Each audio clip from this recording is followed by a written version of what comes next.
Baik, kami dari kelompok 2 akan mempresentasikan hasil diskusi kami, di mana topik kami yang kami diskusikan yaitu interpolasi spline dan regresi linear.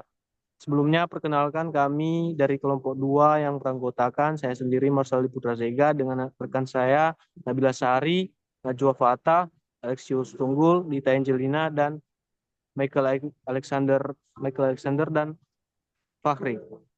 Di sini kami akan menjelaskan mengenai interpolasi spline dan regresi linear. Next.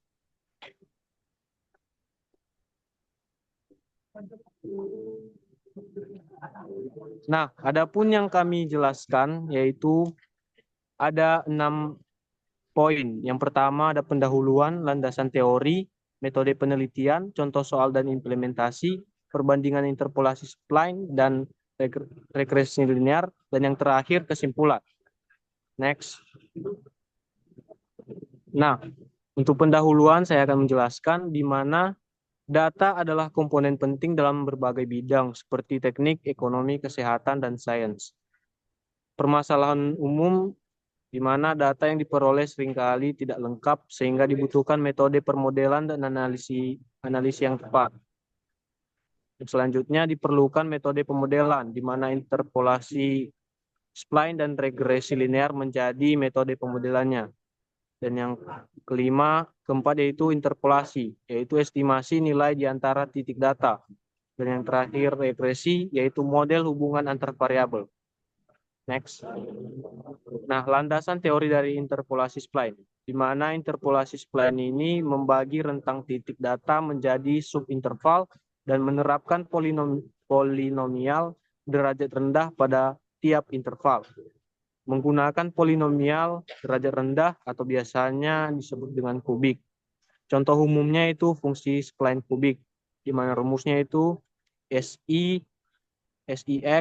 sama dengan AI tambah BI dikali X dikurang XI ditambah CI dikali X dikurang XI kuadrat ditambah DI dikalikan dengan X dikurang XI pangkat 3. Dan yang terakhir yaitu memenuhi kekontinuan fungsi dan turunannya. Selanjutnya akan dijelaskan oleh teman saya. Baik, landasan teori pada regresi linear. Nah, regresi linear digunakan untuk memodelkan hubungan antara X independen dan Y dependen. Nah, di sini bisa kita lihat model matematisnya, di mana Y atau Y dependen sama dengan beta 0, atau di sini intercept titik potong dengan sumbu Y, ditambahkan beta 1, yaitu kemiringan atau gradien garis regresi, dikalikan X, yaitu variabel independennya, ditambahkan epsilon yang di sini adalah galat atau error. Nah, tujuan utama dari regresi linear ini adalah menentukan beta 0 dan beta 1 terbaik. Nah, regresi linear digunakan juga untuk memodelkan hubungan antara dua atau lebih variabel. Nah, selanjutnya landasan teori pada curve fitting. Curve fitting adalah atau pencocokan kurva adalah proses menyesuaikan fungsi matematis terhadap data dengan meminimalkan galat. Nah, dapat berubah regresi linear maupun non-linear, tergantung bentuk hubungan datanya. Selanjutnya, biasanya menggunakan metode least squares atau kuadrat terkecil untuk meminimalkan selisih antara nilai yang diprediksi dengan data asli. Nah, tujuan utama yaitu meningkatkan akurasi estimasi dan prediksi berdasarkan data yang tersedia. Selanjutnya, metode penelitian yang kami gunakan ada metode kuantitatif dan deskriptif komparatif. Nah, deskriptif komparatif di sini yaitu membandingkan interpolasi spline dan regresi linear. Selanjutnya, untuk metode kuantitatif yaitu analisis berbasis angka dan data numerik.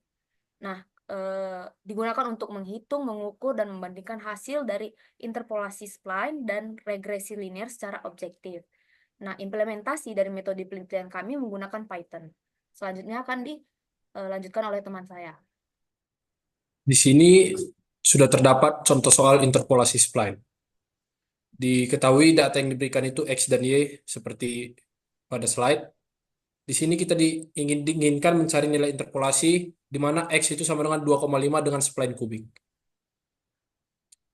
Langkah-langkah penyelesaiannya itu yang pertama itu kita membagi data ke dalam interval yaitu XI dan XI tambah 1. Yang kedua, menentukan koefisien AI, BI, CI, dan DI berdasarkan syarat kekontinuan. Yang ketiga itu adalah mensubstitusi nilai X 2,5 tadi ke dalam spline S2X.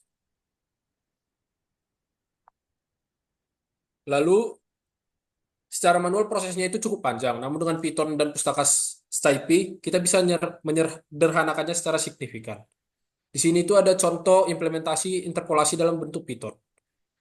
Jadi berikut ini itu kode-kode sederhana menggunakan kubik spline dari SciPy. Hasil dari kode ini adalah grafik kurva halus yang melalui seluruh titik data asli.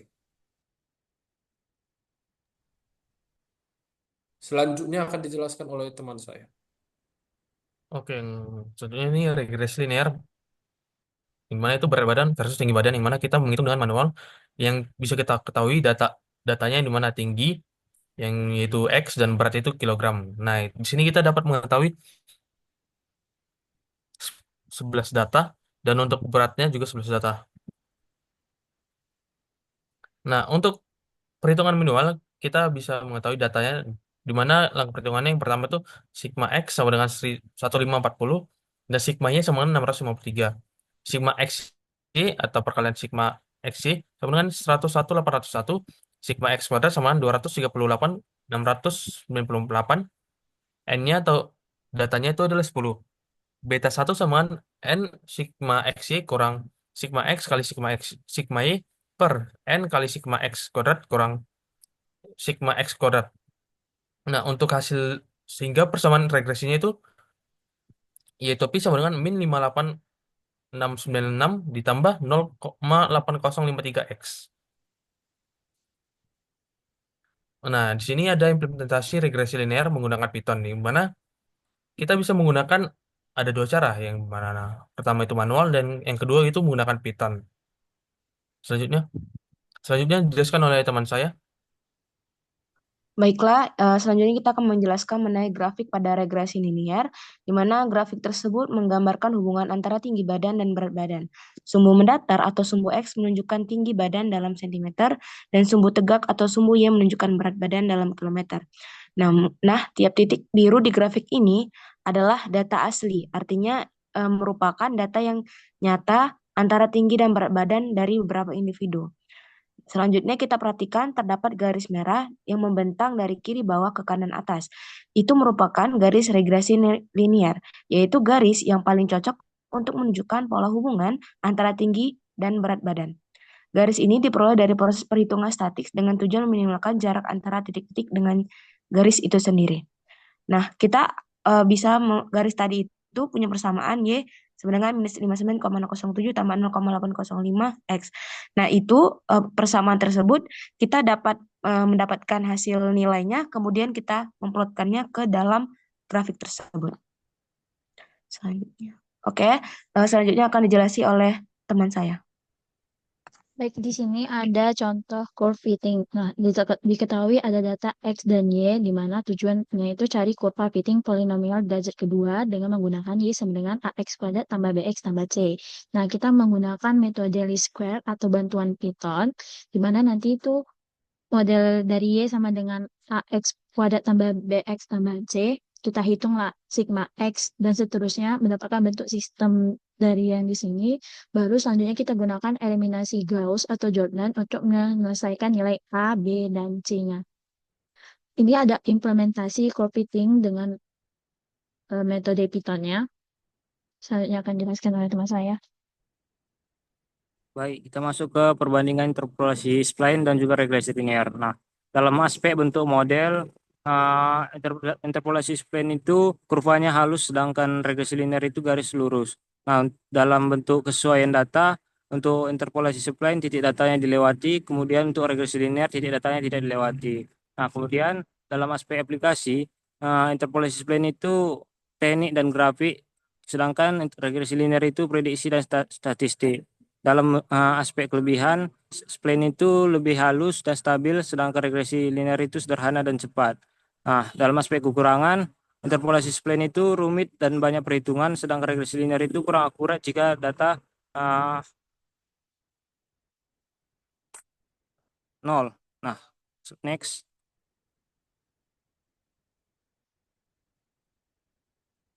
Nah, untuk kesimpulannya yang pertama itu interpolasi spline lebih efektif untuk kurva halus dan data teknik.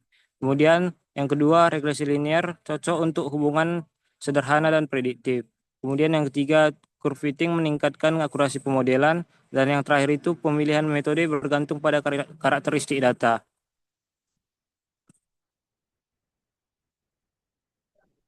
Baik, demikianlah hasil presentasi dari kelompok kami.